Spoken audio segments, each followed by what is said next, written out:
오늘의 시작 함께 하실래요? 안녕하세요. 세상의 모든 정보 아나운서 전주리입니다. 저출생 문제를 풀기 위해선 획기적인 정책 전환이 필요하다. 이런 이야기를 하는데요. 주거비 부담을 덜어준다면 어떨까요? 출산 가구에게 저금리로 주택 마련 자금을 빌려주는 신생아 특례 대출이 시행된 지 오늘로 꼭 일주일이 됐습니다. 신생아 특례 대출 시행 첫날 사이트 접속이 지연될 만큼 신청자가 몰렸었다고 하는데요. 이런 관심이 출산율을 높이는 결과로 이어질 수 있을까요? 일각에선 신생아 특례 대출이 오히려 집값 상승을 부채질할 수 있다는 우려마저 나오는데요. 이 문제를 어떻게 봐야 하는지 잠시 뒤 경제 포커스 시간에 자세히 살펴보겠습니다. 일상생활에서 불안감을 느낄 때가 많죠. 현대인들은 하루가 버겁고 내일이 두려운 감정을 비교적 자주 경험하게 되는데요. 라디오 심리극장에서 이 내 안의 불안감을 극복하는 법 알려드릴 예정이니까요. 계속 함께해 주세요. 세상의 모든 정보는 청취자분들의 관심과 참여를 기다립니다. 방송 들으면서 궁금한 점이 있으시거나 의견 공유하고 싶은 분들이 계시다면 문자 보내주세요. 추첨을 통해서 모바일 쿠폰 보내드립니다. 참여하실 번호는 샵 9730이고요. 짧은 문자 50원, 긴 문자는 100원의 이용료가 부과됩니다. 콩 게시판을 통해서도 무료로 참여하실 수 있고요. KBS 1라디오 유튜브 채널을 통해서도 실시간으로 시청 참여하실 수 있습니다. KBS 세상의 모든 정보 지금 시작합니다.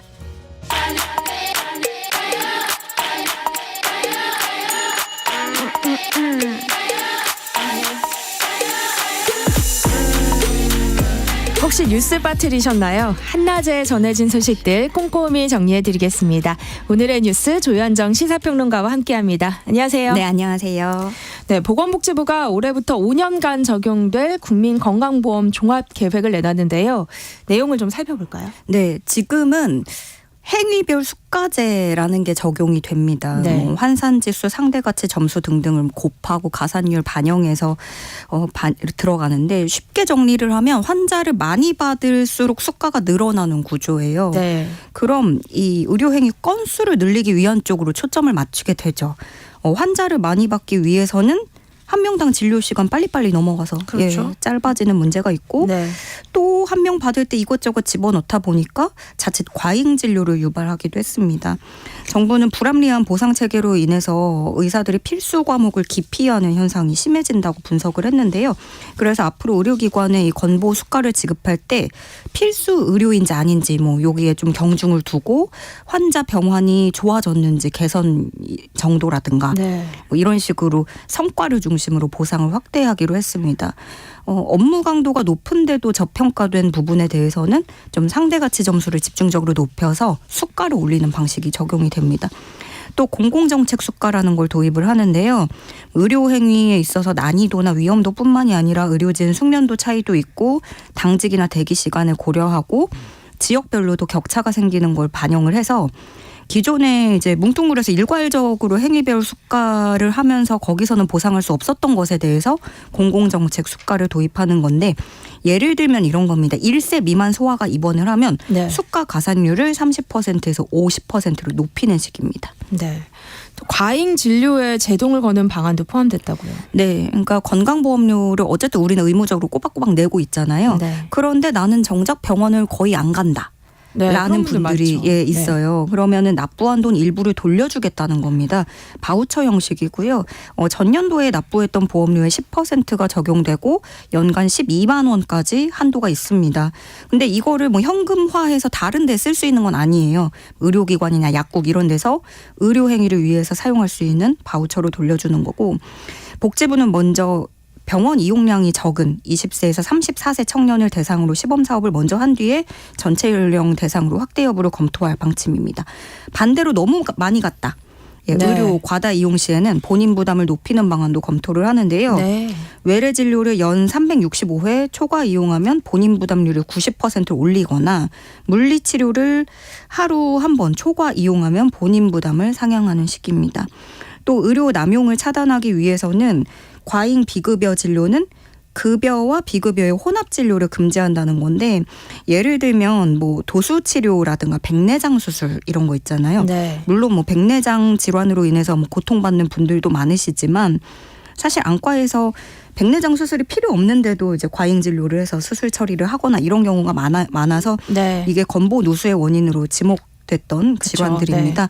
예, 그래서 여기서 비급여 실손을 받았다면 건강보험 적용 혜택을 주지 않겠다는 겁니다. 또 건보료 무임승차도 방지를 하는데요. 유튜버 같은 분들 그동안 근로 형태가 정해지지 않고 이게 사실 신생 직업군이다 보니까 건보료 납부에서 좀 사각지대가 있었는데 네. 이 부분은 국세청과 복지부가 협의를 해서 부가체계 그 소득 중심으로 부가체계 개편을 추진해서 수입을 파악하고 건보료를 부과한다는 방침입니다. 다만 지금 정부가 계속해서 의료개혁 방안을 내놓고 있는데 곳곳에서 반발은 거세게 나오고 있습니다. 먼저 대한의사협회는 필수 의료를 살리는 정책이 아니라 말살시키는 정책이라고 비판을 했고요. 또 비대면 진료를 강화한다거나 의료 이용률에 따른 차등 적용 이런 부분에 대해서는 의료 민영화로 가는 길이라는 시선도 존재합니다. 네. 사실 우리나라 전국민 건강보험 제도라는 게 굉장히 특유의 체계인 거잖아요. 그런 것을 무시한 상태로 글로벌 경쟁력을 얘기하고 있다라는 지적도 나오고 있습니다. 네. 이제 정치권으로 좀 시선을 돌려볼게요. 이재명 더불어민주당 대표가 오늘 오전 광주에서 긴급 기자회견을 열고 이 선거제 개편에 대한 입장을 밝혔어요. 네, 오늘 9시 반부터 광주 국립 5.18 민주묘지 민주회문 앞에서 긴급 기자회견을 열었습니다. 준연동형 비례대표제를 당의 입장으로 정했다고 밝혔는데요. 네. 거대 양당에 유리한 병립형 또 소수 정당 입지를 보장하는 준연동형 비례대표제, 그 연동형 비례대표제를 두고 참 말이 많았는데 네. 그러니까 병립형은 기존의 전통적인 방식. 각 권역에서 별도로 비례를 선출하기 때문에 소수 정당에는 불리하고요. 네. 그 연동형 비례제 같은 경우에는 정당 득표율로 정당 총 의석수를 정하고 지역구 의석을 배분한 뒤에 남는 의석을 비례대표로 채우는 방식. 그 다음에 나온 게 이게 준연동제는 그 연동률을 줄여보자라는 방식인 건데 되게 복잡하잖아요. 네. 그러니까 지난번 총선 방식이랑 똑같이 간다고 생각하시면 되겠습니다. 네. 그때 이제 용지가 길어져서 또 되게 난감해하시는 분들도 있었는데 이재명 대표는 이 자리에서 위성정당 금지법을 거부한 여당은 이미 위성정당을 창당하면서 총선 승리를 탈취하려 한다. 안타깝지만 여당의 위성정당을 막을 방법은 없다라고 말을 했고요. 이어서 거대 양당 한쪽이 위성정당을 만들면 패배를 각오하지 않는 한 다른 쪽도 맞대응할 수밖에 없다. 칼을 들고 덤비는데 맨주먹으로 상대할 수는 없다라고 강조했습니다. 네. 그러니까 위성정당을 금지시키긴 해야겠지만 그렇다고 또 병립형 회기로 민주당이 수용할 수는 없는 입장이거든요. 그래서 이 대표는 그러면서 결과적으로 반칙이 가능하도록 불완전한 입법을 하고 준위성정당을 창당하게 된 점에 대해서 국민들에게 사과의 말을 전하기도 했습니다. 국민의힘이 요구했던 병립형 비례를 채택하되 민주당의 오랜 당론인 권역별 비례에 이중 등록을 허용을 하고 소수 정당을 위한 의석을 30% 할당을 하거나 권역별 최소 득표율 3%의 일석 우선 배정 방안 등 제3의 길을 추진을 했지만 여당이 끝내 반대를 했다라고 설명을 했습니다. 네. 곧바로 국민의힘 한동훈 비대위원장 반응도 나왔는데요. 왜 5천만 국민이 이재명 대표 눈치를 봐야 되냐라고 반박을 했고요. 어쨌든 이번 총선에 앞서서도 그 거대 양당 외에 이들의 위성 정당이 또 모습을 드러낼 것으로 보입니다. 네. 이재명 대표가 어제 문재인 전 대통령과 만났잖아요. 네. 이 만남이 선거제 결정에도 영향을 줬을까요? 그 부분에 대해서 또 문재인 전 대통령이 시사를 한 것 같아요. 일단 이재명 대표 문재인 전 대통령에게 목에 있는 피습 상처를 직접 보여주고 서로 포옹하는 모습도 포착이 됐는데 지금 총선 공천 준비가 한창인 가운데 친명, 친문 갈등이 수면 위로 떠오르던 상황에서 이렇게 두 사람 만남이 성사된 거라서 많은 관심이 쏠렸는데요. 무엇보다 이제 이재명 대표가 여기로 발걸음을 한 건 좀 비명계를 끌어안아 보겠다라는 통합의 신호로 해석이 되고요. 두 사람은 총선 전략과 공천 문제를 비롯해서 다양한 정치 현안을 논의했다고 전해지는데 총선 승리를 위해서는 당내 통합이 중요하다는 것에 두 사람이 공감한 것으로 전해집니다. 문재인 전 대통령도 이걸 언급하면서 총선이 다가오면서 친명 친문으로 나누는 프레임이 안타깝다. 우리는 하나이고 단합이 중요하다라고 강조를 했고 이재명 대표도 여기에 화답을 하면서 용광로처럼 분열과 갈등을 녹여내겠다. 라고 답한 것으로 전해집니다. 네. 특히 말씀하신 대로 그 선거제로 고심하던 이 대표 결단에도 큰 영향을 끼친 것으로 보이는데요. 문재인 전 대통령이 이런 말을 했습니다. 제3세력들까지 힘을 모아 상생의 정치로 나아갈 수 있다면 우리 정치를 바꾸는데 중요한 의미가 있다. 이게 어느 정도 함의가 들어있던 것으로 보여집니다. 네. 이런 가운데 제3지대 빅텐트 구상은 쉽지 않아 보여요. 민주당 탈당파들이 모여서 새로운 미래를 창당을 했는데 이원욱, 조홍천 의원은 참여하지 않았다고요. 네, 그렇습니다. 반쪽짜리 합당, 창당이라는 평가가 나오는데요. 모두가 민주당을 탈당해서 각자 창당을 준비하던 세력들이죠. 네. 이낙연 전 대표의 새로운 미래, 비명계가 주축인 미래대연합이 합당을 해서 새로운 미래를 창당했습니다. 당초에 개혁미래당이라고 가칭이 나왔었지만 지지자 당원 공모 결과 가장 선호도가 높아서 새로운 미래로 결정을 했다고 하고요. 네. 상징 색깔은 프로시안 블루와 라이트 그린이라고 합니다. 이 색깔 이름이 힘을 함께 합쳐서 큰 바다로 나아간다.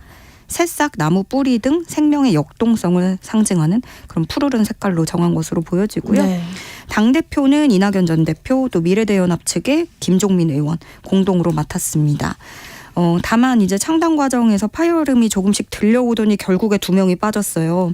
이원욱 의원, 조홍천 의원 불참했는데 이 두 사람은 이번 창당을 두고 흡수통합, 묻지마 통합이라고 비판을 했습니다. 그러니까 본인들이 보기엔 이거는 결코 수평적인 합당이 아니라는 주장인 거죠. 새로운 미래 측은 이탈파와도 소통을 해보겠다면서 재합류 가능성을 열어뒀고요. 두 의원은 앞으로 새로운 미래뿐만이 아니라 개혁신당도 있고 새로운 선택도 있고 빅텐트 논의 과정에 별도로 참여할 가능성이 보여집니다. 네. 군소 야당들은 총선을 위해서 모여들고 있죠.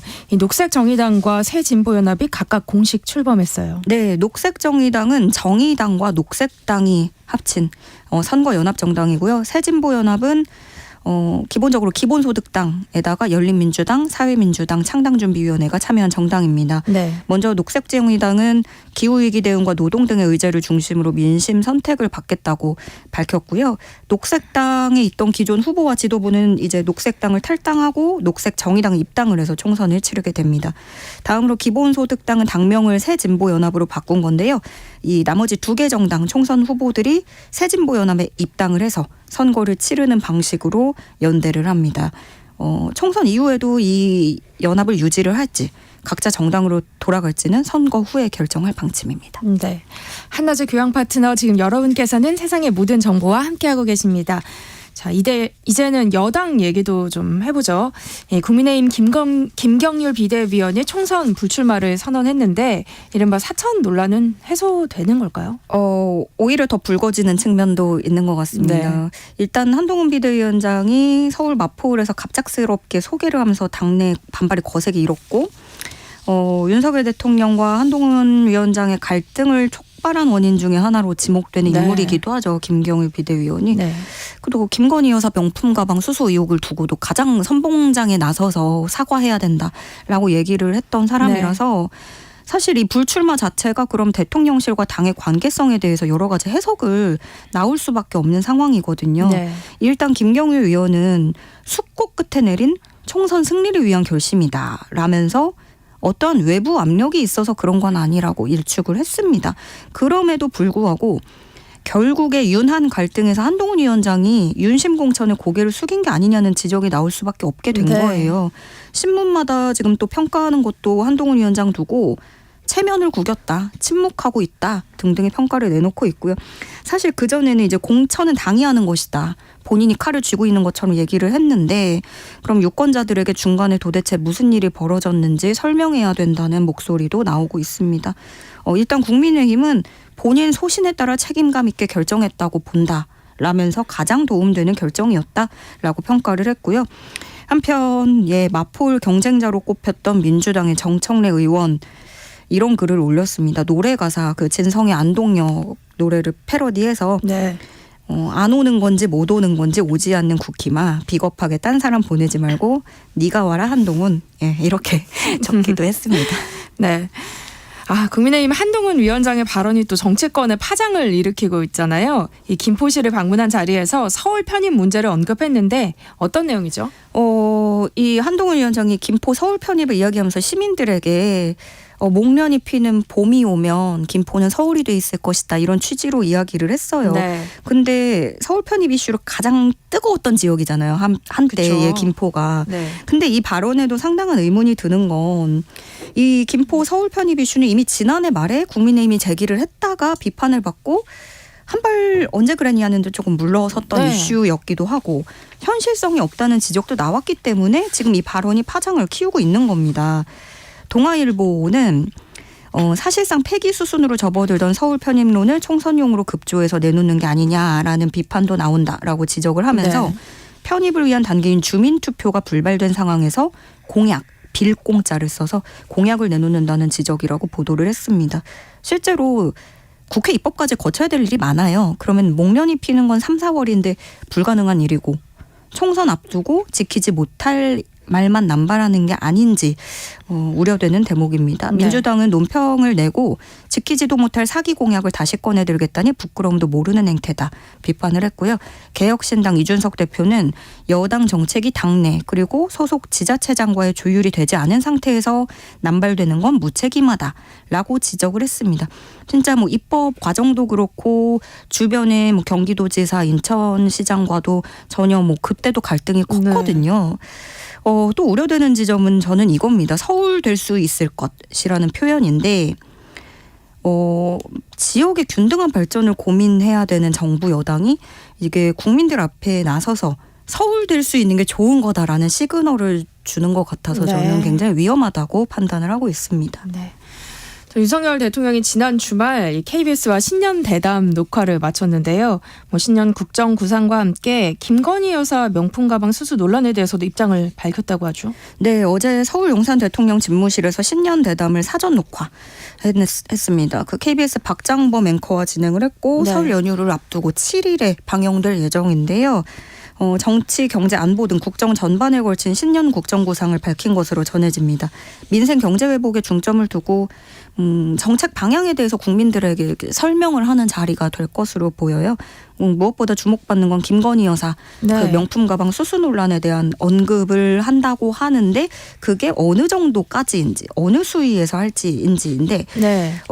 그동안 대통령실은 그 기획 몰래카메라 공작에 김건희 여사가 피해를 봤다는 입장을 취해왔었기 때문에 이번에는 어떤 전향적인 입장 변화가 있을지 그 부분이 좀 주목되는 부분이고요. 네.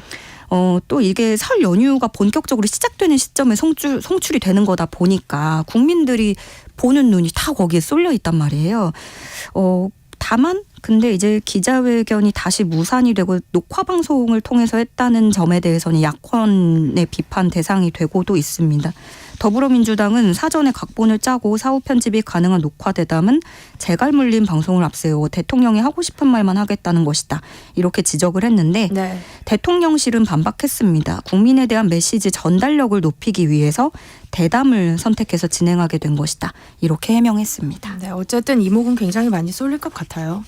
네, 박근혜 전 대통령은 오늘 자신의 회고록과 관련해서 북콘서트를 연다고요? 네, 오늘 오후 대구 수성구 한 호텔에서 박근혜 회고록 북콘서트를 진행합니다. 북콘서트에 박근혜 전 대통령이 직접 참석을 해서 자신이 집필한 회고록에 대한 소개와 헌정사상 초유의 대통령 탄핵 이런 전직 대통령으로서 참으로 겪었던 일들이 많다 보니까 그런 네. 정치 역정과 관련된 소회를 밝힐 것으로 알려졌습니다.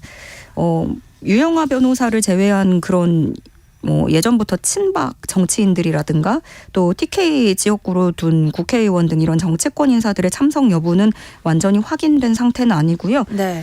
별도의 정치적 메시지는 내놓지는 않을 것으로 전해졌지만 워낙 또 시기이다 만큼 네.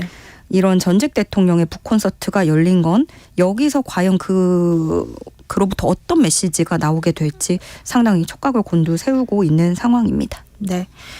자, 오늘의 뉴스 여기까지 듣겠습니다. 지금까지 조현정 시사평론가와 함께했습니다. KBS 1라디오 세상의 모든 정보 함께하고 계신 지금 시각은 12시 40분입니다. 네, 이 시각 교통정보 알아보겠습니다.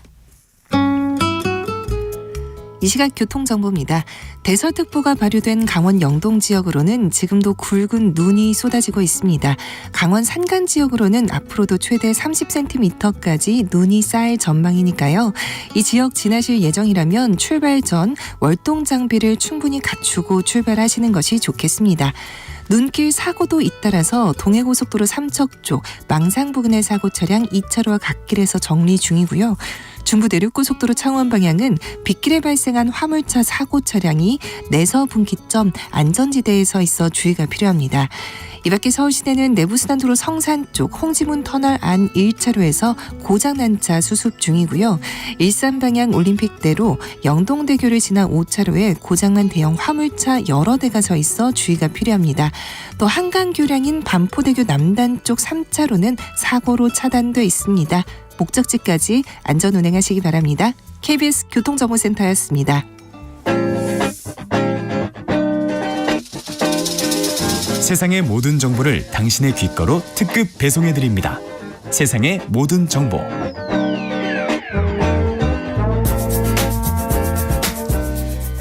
꼭 알아야 할 정보를 알기 쉽게 전달해드리는 시간이죠. 세상의 모든 지식, 월요일 경제 포커스 시간인데요.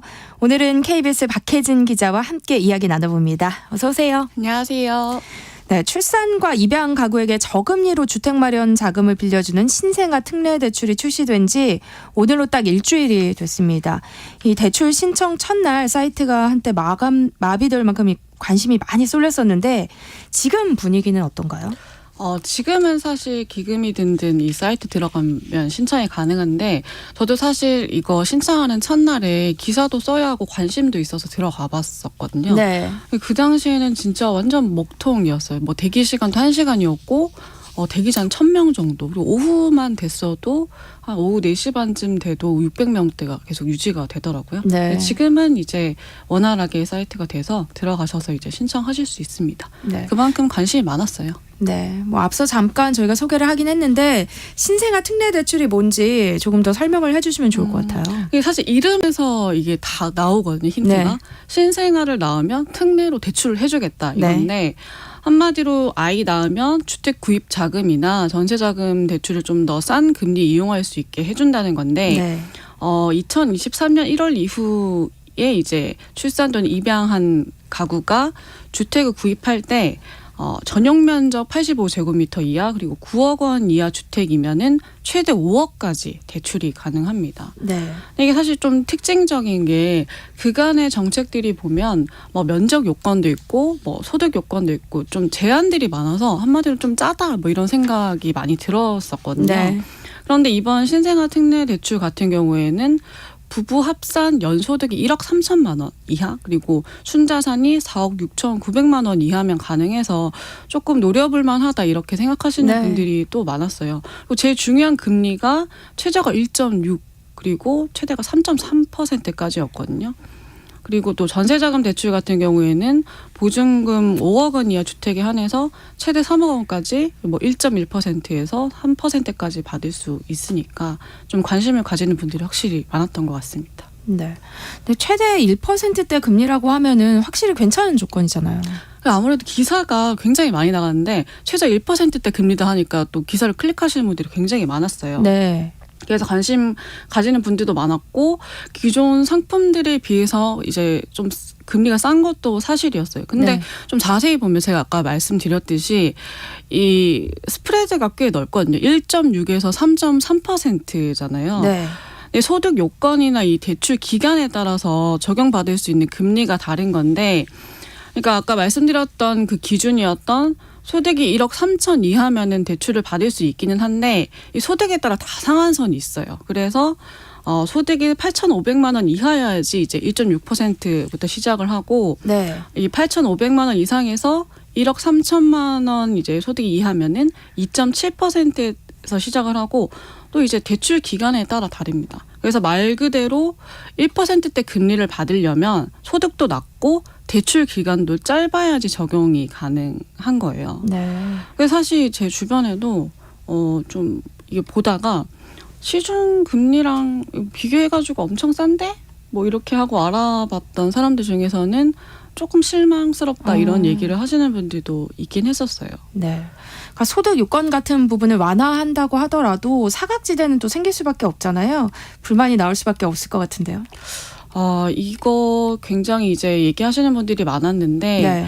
일단 이미 아이가 있는 분들도 계시잖아요. 네. 뭐 예를 들어서 뭐 2살, 3살 이런 아이가 있는 분 같은 경우에는 이게 2023년부터 적용이 되는 거니까 뭐 1, 2년 차이로 이걸 적용을 못 받으니까 아쉽다. 네. 이런 반응들이 굉장히 많았고 근데 사실 이게 정책 자체가 이제 출산을 유도하는 그런 정책이다 보니까 그런 거 생각하면은 이미 아이를 낳은 사람들의 모두에게는 혜택이 사실 돌아갈 수는 좀 없는 어렵죠. 그냥 네. 어려운 그런 구조잖아요.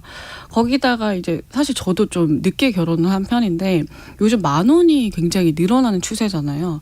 근데 10,000원이 늘어난다는 건 이제 나이가 있으면 그만큼 이제 소득도 올라갈 텐데 네.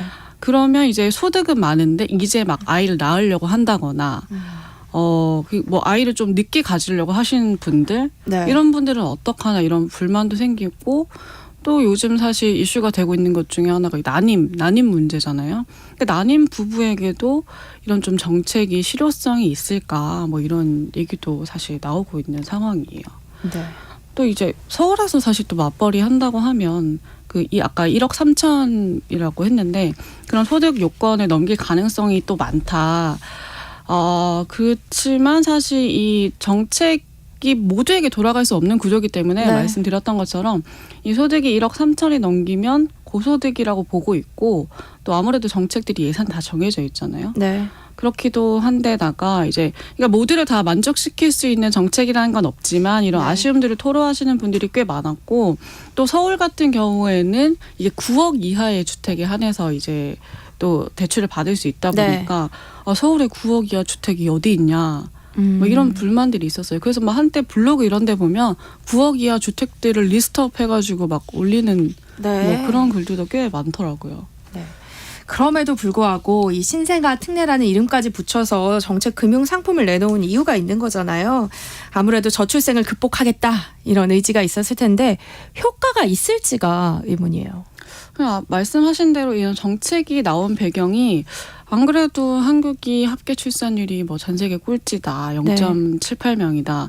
이제 이 0.7명대마저 좀 붕괴가 돼서 0.6명대로 떨어진다. 이런 위기감이 사실 나왔기 때문에 네. 여러 가지 정책들이 나온 거고 그중에서 하나가 이번에 나온 신생아 특례 대출이거든요.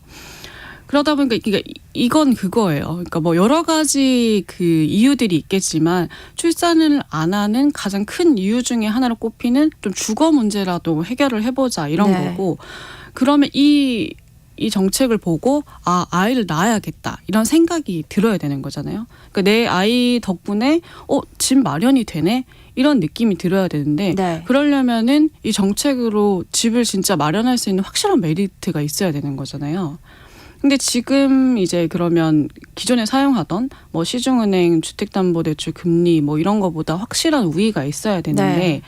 실제로 주변에 물어봤어요. 이거 해가지고 실제로 주택담보대출 이렇게 받을 생각이 있냐, 신생아 특례 대출 받을 생각이 있냐 이렇게 물어봤더니 생각보다 아까 말씀드렸던 것처럼 금리가 좀 꽤 높다 이런 의견들이 꽤 많았거든요. 네. 그리고 게다가 또 최근에 기준금리가 인하가 안 됐어도 시중은행 금리가 좀 지난해랑 비교해서 떨어진 편이거든요. 네. 그러니까 이래저래 좀 비교를 해보면 이 정책이 엄청나게 효과적이어서 안 낳으려던 아이를 낳는다? 아니면 좀 뭐 한 2, 3년 뒤에 낳으려던 아이를 앞당겨서 지금 낳겠다? 이런 생각을 하게 할 수 있을까? 이런 좀 의문이 생기는 거는 사실이에요. 네.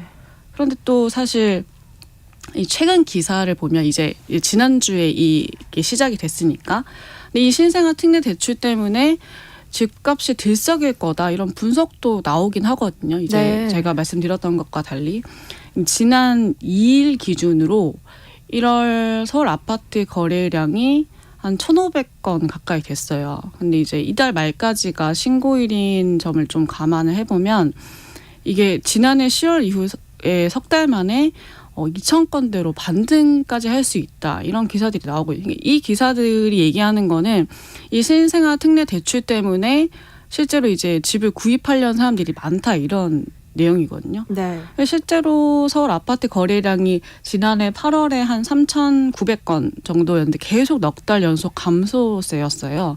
거기다가 지난해 말에는 월 한 1,800건대, 2,000건대가 아예 안 됐었는데 네. 이 특례 대출에 힘입어서 1월 거래량이 늘어날 거다. 실제로 이제 지난해 있었던 뭐 특례 보금자리 이런 것들이 좀 가계 대출을 확대시켰다 뭐 이런 내용들도 나오고 있는 네. 만큼 뭐 이런 기사들이 하나둘씩 나오고 있긴 하지만 좀 저는 지켜봐야 하는 것 아닐까 이런 생각이 들고요.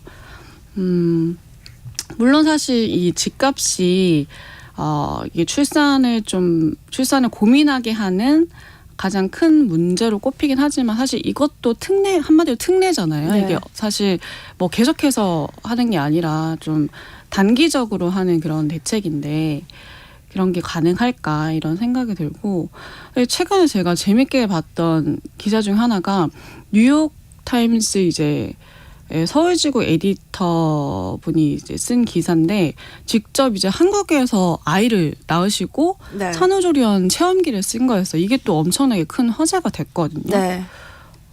이게 한국의 저출산 이유를 좀 짚어보는 대목이 있었어요. 그래서 제가 되게 유심히 봤는데 이분이 직접 이제 그 서울 강남에 그 고급 산후조리원을 실제로 이제 입소를 하셔가지고 쓴 기사 제목이 서울의 초보 엄마들은 조리원에서 3주 동안 휴식과 숙면 시간을 보낸다. 뭐 네. 이런 내용이었어요. 네. 여기 보면 이제 뭐 하루 세끼 건강한 식사를 조리원에서 제공해주고 마사지 서비스도 제공해주고 심지어 이제 산모들이 잠을 자면은 간호사들이 다 아이들을 봐준다. 그래서 네. 잠을 잘 수 있는 게 최고의 호사였다. 뭐 이런 내용이 나오거든요.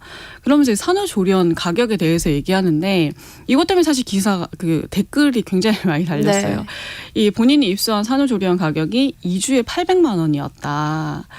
그런데 이렇게 비싼데도 한국 산모들이 임신을 하자마자 예약을 해서 들어올 정도다. 이런 얘기를 하면서 이 한국의 저출산 이유를 뭐라고 얘기하냐면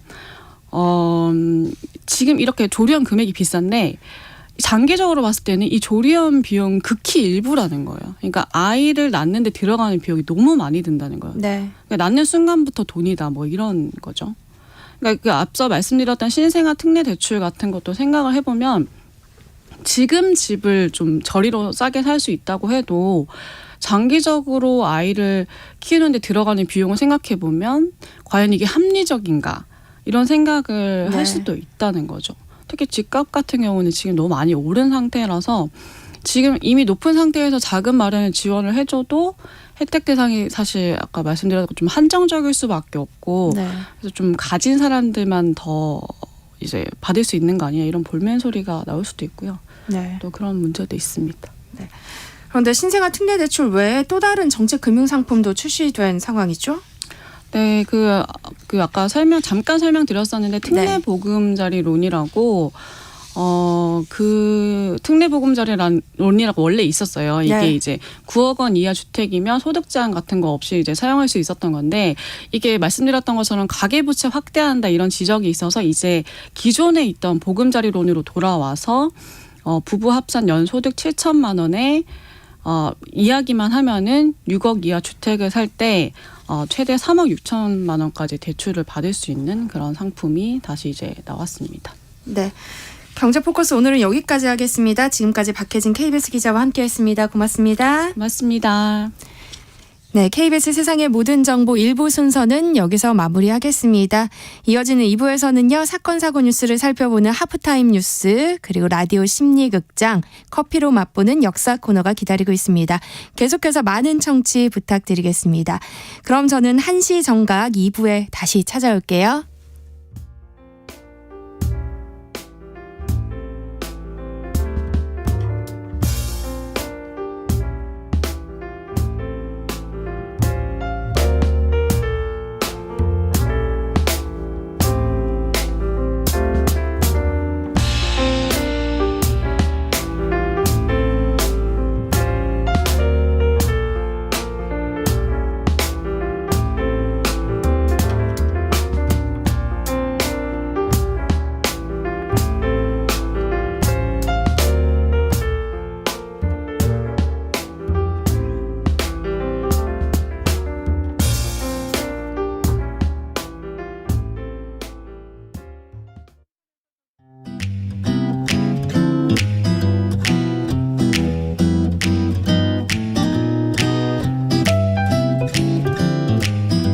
안녕하세요.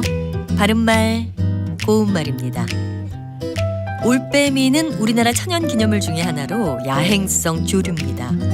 야행성이다 보니까 낮보다 밤에 더 잘 본다고 하는데요. 이런 걸 비유할 때 쓰는 관용구로 올빼미 눈 같다라는 표현이 있습니다.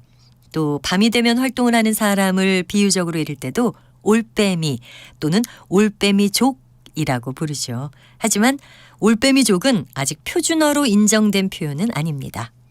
그렇다면 올빼미파라는 것은 무엇을 뜻하는 걸까요? 올빼미파는 앞서 말씀드린 야행성 조류의 의미와는 관계가 없습니다. 어떤 분쟁에 있어서 판단을 미루면서 사태의 진전을 계속 지켜보는 경향을 가진 사람들을 가리키는 표현입니다. 올빼미파에서 마지막 음절에 있는 파는 한자 물갈래 파자를 쓰는데요. 어떤 생각이나 행동의 특성을 가진 사람의 뜻을 더하는 전미사입니다. 뉴스 기사에서 또 비둘기파라든지 매파 같은 표현을 종종 볼 수 있습니다. 먼저 비둘기파는 어떤 분쟁이나 사태에 대해서 자기 주장을 강경하게 내세우지 않고 상대편과 타협해서 온건하게 일을 처리하려는 사람들을 이르는 말입니다. 반면에 매파는 자신들의 이념이나 주장을 관철하기 위해서 상대편과 타협하지 않고 사태에 강경하게 대처하려는 입장에 선 사람들을 말하고요. 특히 외교 정책 같은 분야에서 무력에 의한 사태 해결도 불사하는 사람들을 이르는 말입니다. 바른말 고운말 아나운서 변희영이었습니다.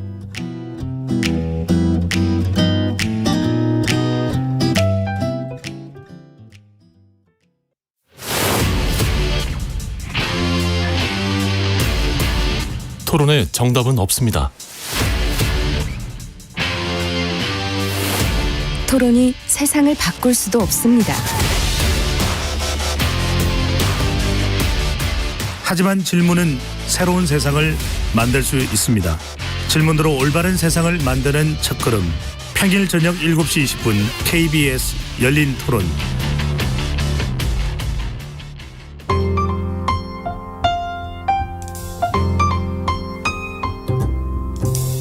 어떤 하루 보내고 계신가요?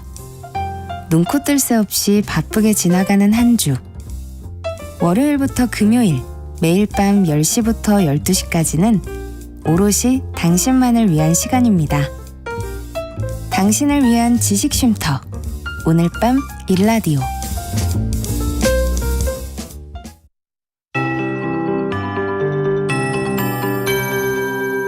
KBS 58분 날씨. 전국 대부분 지역에 비나 눈이 내리고 있습니다. 특히 강원도 대부분과 경북 동해안과 산지, 경북 내륙과 경남 일부에는 대설특보가 발효 중인 가운데 시간당 1에서 3cm의 눈이 계속 내려 쌓이고 있습니다. 내일까지 강원 산지와 경북 북동 산지에는 15cm 이상, 강원 동해안과 경북 북부 동해안, 지리산 부근에는 3에서 많은 곳은 10cm가 넘는 눈이 내리는 곳이 있겠습니다. 이번 눈은 습기를 머금어 무거운 습설이어서 비닐하우스 등 약한 구조물이 붕괴될 위험이 높으니까요. 각별히 주의하시기 바랍니다. 또 충북과 강원 내륙, 경북 내륙에는 2에서 7cm, 수도권 등 그 밖의 지역에는 1에서 5cm 정도의 눈이 오겠고 특히 밤사이 중부 지역에 다소 강한 눈이 쏟아질 전망이어서 주의하셔야겠습니다. 또 남해안과 제주도에는 지금 바람이 매우 강하게 불어 강풍주의보도 내려져 있습니다.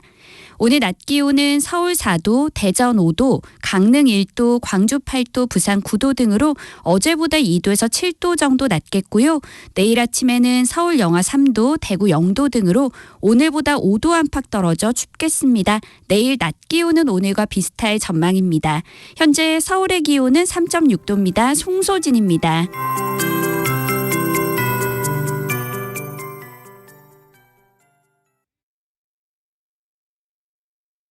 정성을 다하는 국민의 방송 KBS가 한시를 알려드립니다. AM 711kHz, FM 97.3MHz, KBS 1라디오입니다. HLKA.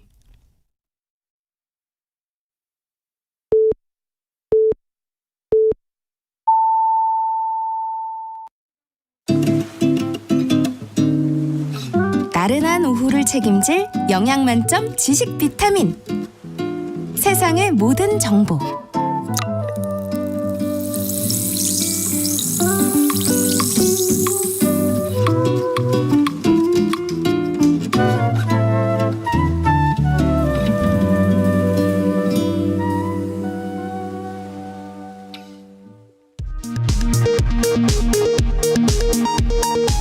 이 시각 라디오 정보센터 뉴스입니다. 4월 총선에서 적용될 비례대표 방식과 관련해 이재명 더불어민주당 대표가 사실상 현행 준연동형 비례대표제를 유지하겠다고 선언했습니다. 국민의힘은 선거제가 정당이 아닌 한 사람 마음에 달려있는 상황이라고 비판했습니다. 이른바 사법농단의 최상위 실행자로 지목된 임종헌 전 법원행정처 차장의 1심 판결과 이재용 삼성전자 회장의 경영권 불법 승계 의혹 사건의 1심 판결이 오늘 선고됩니다. 검찰이 이른바 KT 고가매입 의혹의 정점으로 지목된 윤경림 전 KT 사장을 피해자 신분으로 소환했습니다. 윤 전 사장 측은 해당 회사의 실적 호조 등을 근거로 혐의를 부인하고 있는 것으로 전해졌습니다. 1979년 12.12 사태 당시 국방부에서 초병 근무 중 반란군에 대항하다 전사한 고 정선엽 병장의 유족들이 국가를 상대로 제기한 손해배상 소송 선고가 오늘 나옵니다. 중미 엘살바도르에서 강력한 갱단 해체로 압도적인 국민적 지지를 받고 있는 부켈레 현 대통령이 재선에 성공했습니다. 지금까지 라디오 정보센터 뉴스 정한나였습니다.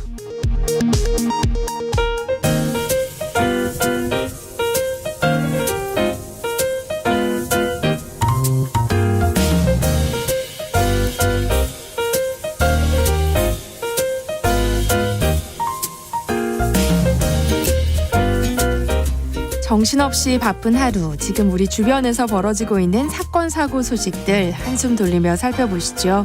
하프타임 뉴스 박지원 뉴스캐스터와 함께합니다. 안녕하세요. 안녕하세요.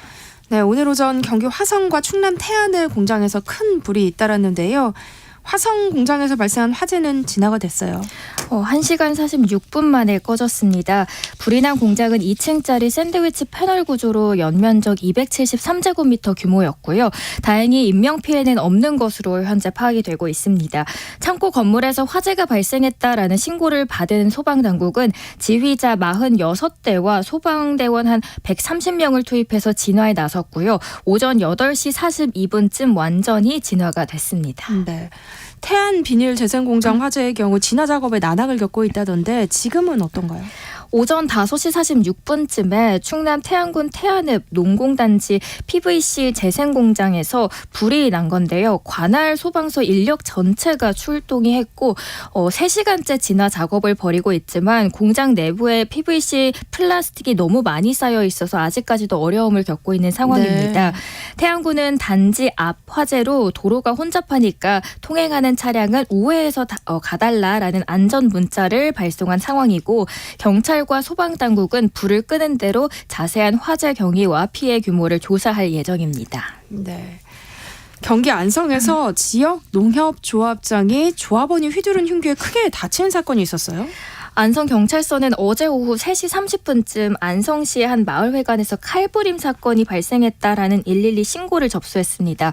알고 보니까 60대 조합원인 A씨가 60대 조합장 B씨의 목을 흉기로 찌른 건데요. 네. B씨는 크게 다쳐서 닥터헬기를 타고 수원 아주대학교 병원으로 이송됐지만 현재 생명이 위중한 상태인 것으로 알려지고 있습니다.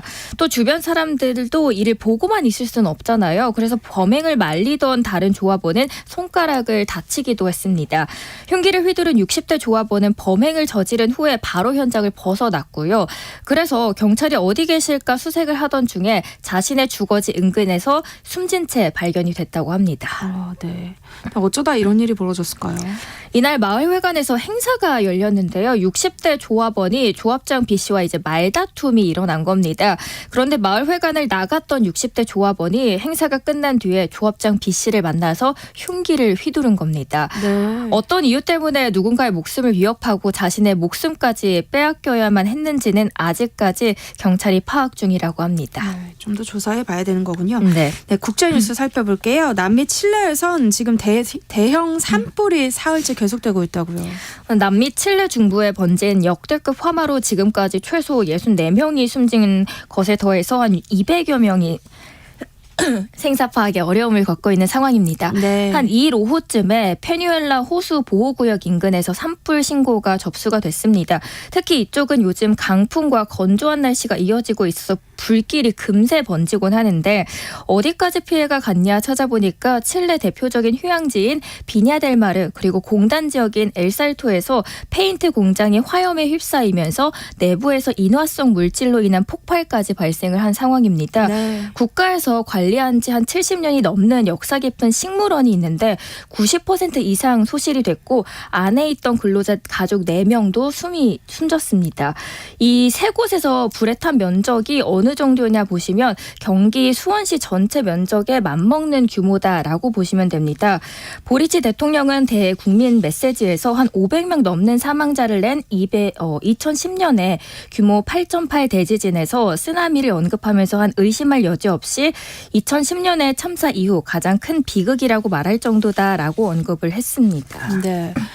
칠레 당국은 이번 화재가 실화나 방화로 시작된 것으로 보고 있다고요. 누군가 의도적으로 불을 냈을 것이라는 의혹에 대해서 당국이 조사 중이라고 설명을 한 상황입니다. 칠레 당국은 일부 산불이 방화나 실화로 시작된 것으로 보고 있지만 최근에 뜨겁고 건조한 날씨를 불러왔던 엘니뇨 현상으로 인해서 피해가 더 커진 것으로 원인이 지목되곤 있긴 합니다. 네. 보리치 대통령은 희생자 추모를 위해서 5일에서 6일을 국가 애도 기간으로 정하기로 했습니다. 네. 다음 뉴스 살펴보겠습니다.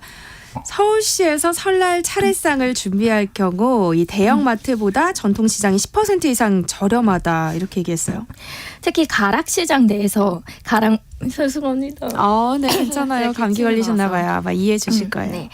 특히 가락시장 내에서 가락물에서 차례상을 준비하면 비용이 마트보다 한 20% 가까이 낮습니다. 6에서 7인 가족 기준으로 차례상 준비 비용은 전통시장이 평균적으로 22만 5천 원 그리고 대형마트가 평균적으로 25만 6천 원이니까 전통시장이 마트에 비해서 한 12%가량 저렴하게 됩니다. 네. 네, 특히 가락몰의 경우에는 대형마트와 비교하면 19% 낮은 가격으로 차례상이 준비할 수 있게 되는 겁니다. 차이가 꽤 나요. 과일류, 채소류는 기상 악화로 산지 작황이 좋지 못해서 가격이 많이 올랐는데요. 반면에 축산물은 도축 마리수가 증가하고 재고 확보 등의 이유로 가격이 그동안 안정세를 보인 덕분이었습니다. 네. 대표적인 농수 축산물의 가격을 살펴보면 전통시장을 기준으로 사과 3개에 평균 13,200원이었는데 작년으로 치면 한 7,600원이었고요. 네. 돼지고기는 만약에 200g에 작년에 2,662원이었다면 지금은 2,456원으로 별로 차이가 많이 나지는 않습니다. 네. 정리를 하자면 전통시장과 대형 마트를 품목별로 놓고 비교를 하면 과일류는 전통시장이 평균 한 8%, 축산물은 한 20%가량 싸게 그리고 가래떡과 쌀, 두부 등도 전통시장이 훨씬 더 저렴하다라고 보실 수 있고요. 네. 반면에 채소류나 가공식품을 좀 사야겠다 하시는 분들께서는 대형마트가 상대적으로 가격이 훨씬 낮다라는 것을 볼 수 있습니다. 네. 연휴 마지막 날인 12일까지 서울 시내 한 61개의 전통시장에서 5%에서 30% 할인 판매를 할 예정이고 네. 또 전통시장 같은 경우에는 주차하기가 굉장히 힘든데 네. 3일부터 12일까지 24시간 무료 주차장을 허용할 예정이니까요. 기존의 35개에서 한 40개는 더 확대해서 운영을 할 예정이라고 합니다. 네. 다만 시장별로는 좀 진행되는 날짜가 다를 수 있어서 들으시는 청취자분들께서도 가시기 전에는 온라인으로 한 번씩 더 확인하실 필요는 있을 것 같습니다. 네. 다음 뉴스 또 살펴보겠습니다. 연휴 기간 귀성 대신에 아르바이트를 구하는 사람이 늘고 있다고요? 이제 설 연휴가 바짝 코앞으로 다가왔습니다. 연휴 기간 동안 고향에 가는 대신에 단기 아르바이트를 구하는 사람들이 늘고 있다라는 기사 많이 보셨을 텐데요. 네. 구인 구직 사이트에서 설 연휴 단기 아르바이트를 모집하는 글들이 쏙쏙 올라오고 있습니다. 뭐 식당과 카페에서 일하는 일반적인 뭐 아르바이트부터 전통시장에서 전을 부치거나 떡이나 과일 포장하기처럼 이색 아르바이트도 많이 생기고 있는데요. 네. 고향이나 여행 가시고 싶으신데 너무 멀거나 또 반려동물이 있어서 못 가시는 분들의 경우에는 고향에 내려가거나 여행 가시는 사람들을 대신해서 반려견이나 반려묘를 돌봐주실 사람들을 구하는 글들이 많이 올라오고 있다는 점 참고하시면 좋을 것 같습니다. 네. 남들 쉴 때 일하는 경우니까 시급도 더 높겠어요. 남들이 쉬는 기간 일을 해야 하는 만큼 시급이 최저임금보다도 한 30% 정도 훨씬 높고요. 최근에 한 구인 구직 플랫폼에서 성인 남녀 한 3,400여 명에게 설 연휴 계획을 물어봤더니 아르바이트 할 것이다라는 응답이 60%가 넘었고 이게 네. 지난해보다도 보니까 한 8포인트 정도는 더 높게 나타나고 있었습니다. 아무래도 물가도 계속 비싸지고 경기도 너무 힘들다 보니까 연휴 기간이지만 한 푼이라도 조금 더 벌어야겠다 라는 수요가 많아지고 있고 누리꾼들도 명절에도 일하시는 분들 너무 힘드시겠다 힘내세요 라는 분들도 응원글이 많이 올라오고 있었습니다. 네. 음주 운전을 하다가 오토바이를 치여서 운전자를 사망하게 한 20대 여성에 대해서 경찰이 구속영장을 신청했는데 당시 여성이 구호 조치도 제대로 하지 않았다고요? 서울 이제 강남경찰서가 3일에 20대 여성 A씨에 대해 특정범죄 가중처벌법상 위험 운전치사 혐의를 적용하면서 구속영장을 신청을 했습니다. 20대 여성 A씨가 오전 4시 30분쯤 서울 강남구 논현동에서 술을 마시고 차량을 몰다가 오토바이를 추돌했는데요. 네. 이 사고로 오토바이를 몰던 50대 B씨가 병원에 이송됐지만 사망했습니다. 사고 당시 20대 여성 A씨가 혈중 알코올 농도는 면허 취소 수준이어서 더 문제가 되고 있고 문제는 구호 조치를 제대로 하지 않고 키우던 강아지를 그냥 품에 안고 있었던 겁니다. 이와 관련된 사이트 이제 커뮤니티에서도 화제가 되고 있는데 사고 직후 현장 모습과 함께 목격담들이 올라오고 있습니다. 글쓴이는 새벽 땡땡 호텔 앞에서 사고가 났고 20대 여성분이 음주운전을 했는데 사고를 내고도 그냥 강아지를 끌어안고 저렇게 앉아있다가 경찰한테 협조조차 안 하고 경찰이 강아지를 분리하려고 하자 오히려 찡찡대면서 엄마랑 통화를 하겠다 하더라. 근데 몇 분 동안 이렇게 실랑이를 한 후에 수갑을 차고 갔다라고 적혀져 있습니다. 함께 공개되어 있던 사진에는 20대 여성 A씨가 몰던 흰색 벤츠 차량에 오토바이 후미가 박혀있는 사진이 담겨 있고요. 오토바이 운전자 B씨는 사교 충격으로 튕겨져 나가서 쓰러져 있었고 한편 오토바이를 타고 이제 가시던 배달기사님은 아이를 홀로 키우던 아버지라는 점에서 안타까움이 더 커지고 있습니다. 네. 아유, 오늘 박지원 캐스터 고생 많으셨어요.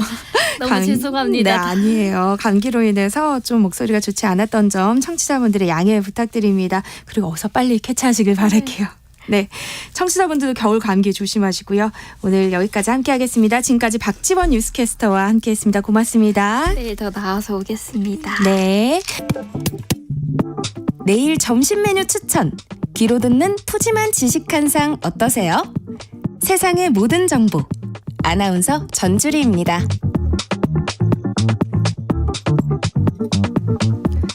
드라마 혹은 영화 속 인물들의 심리를 탐구해서 나와 내 주변 사람들을 조금 더 이해할 수 있게 도와드리는 시간입니다. 라디오 심리극장 사회심리학자인 신고은 작가 나오셨습니다. 안녕하세요. 안녕하세요. 네, 오늘은 또 어떤 작품을 통해서 심리학에 더 가까이 다가가게 될지 궁금한데요. 네. 오늘은 마에스트라라는 드라마를 나눠볼까 하는데요. 드라마 마에스트라는 천재 지휘자 차세음이라는 캐릭터가 자신의 정체성을 찾아 나가는 이야기를 다루고 있습니다. 네. 네, 극 중에 차세음은 이름만 들어도 다 알 정도로 굉장히 음악계에서 명성이 드높은데도 불구하고 엄청나게 위태로운 모습을 보이는데요. 그녀에게는 해결해야 할 문제가 있기 때문입니다. 그건 바로 레밍턴이라는 희소병인데요. 이 레밍턴이라는 병은 드라마에서 가상으로 만들어진 불치병으로 차세음의 어머니가 이 병을 앓고 있는 걸로 나와요. 이 레민병의 주 증상은 몸이 마음에 따라서 움직이지 않고 경련이 자주 일어나고 환각을 보거나 자아를 잃고 공격적인 행동을 보인다는 특징이 있습니다. 차세음은 자신과 마찬가지로 뛰어났던 음악가였던 어머니가 정신착란이 일어나서 자기를 죽이려고 하기도 하고 또 끔찍하게 변해가는 모습을 보면서 어머니에 대한 모습에 두려움을 느낍니다. 여기서 이제 드라마에서 이 병이 유전될 확률이 50%나 된다는 설정인데요. 그래서 아버지는 차세음에게 검사를 권유하는데 주인공은 이를 거부합니다. 그리고 바다에 뛰어드는 극단적인 선택을 시도하려고 하죠. 네. 근데 아직 뭐 병에 걸린 건 아니잖아요. 그런데 네. 그렇게까지 하나요? 뭐 유전 확률이 50%라면 50%는 또 아닐 수도 있는 거니까 검사를 받아보면 되지 않나요? 네, 맞습니다. 아무래도 그게 상식적으로 맞는 생각인 것 네. 같은데 세음은 그렇지가 않잖아요. 왜 그럴까요? 아직 확실하지도 않은 것 때문에 인생을 포기할 정도로 불안해하고 있다는 것을 보여주고 있는 그런 장면인데요. 네. 여기서 우리는 두려움과 불안이라는 두 정서의 차이를 알아볼 필요가 있습니다. 전주리 아나운서는 혹시 두려움과 불안의 차이를 알고 계신가요? 두려움과 불안의 차이요? 글쎄요. 뭐 평소에 두 가지 비슷한 의미로 쓰지 않나요? 네, 그렇죠. 대부분의 사람들이 아마 불안과 두려움을 비슷한 정서로 이해할 건데요. 학문적으로 볼 때는 이 두 정서는 조금 다르다고 볼 수가 있겠습니다. 네. 뭐 이해하기 쉽게 예를 한번 들어볼게요.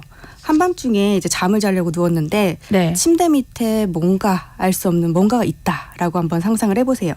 어떠세요? 좀 뭐 찝찝하지 않을까요? 그렇죠. 네. 그러면 다른 예를 한번 드려볼게요. 그 침대 밑에 낯선 사람이 있다라고 생각을 해보면 어떨까요? 그거는 무서운데요. 그건 너무 무서워요. 그렇죠. 이 느낌이 확 다르거든요. 네. 그래서 이 뭔가 뭔지 모르지만 뭔가가 있을 것 같다라는 그런 뭐 막연한 찝찝함이 있을 수도 있고 네. 아니면 명백하게 불쾌한 대상이 있다라는 느낌. 요거는 확실히 다르거든요. 네. 그래서 쉽게 말해서 첫 번째 예처럼 막연하게 불쾌한 느낌을 받는 건 불안이라고 보시면 되고 구체적 대상에 대한 느낌은 두려움이다라고 보시면 됩니다. 네. 그래서 두려움은 사실 공포랑 같은 말로도 볼 수가 있는데요. 사람들마다 어떤 대상을 특별히 두려워할 때 우리가 무슨 공포증이 있다라고 얘기를 하잖아요. 네. 예를 들어서 뱀 공포증 있을 수 있거든요. 근데 이걸 뱀 불안증이라고 하지는 않잖아요. 네. 이것처럼 공포는 내가 두려워하는 대상이 명확할 때 그때 느끼는 정서를 말합니다. 그래서 폐쇄 공포증, 물 공포증, 고소 공포증처럼 명백한 대상이 있을 때 우리는 두려움을 느낀다라고 이야기를 하는데요. 네. 이 불안은 실체가 없는 것에 느끼는 그런 정서거든요. 예를 들면 우리가 발표 불안이라고 많이 얘기를 하잖아요.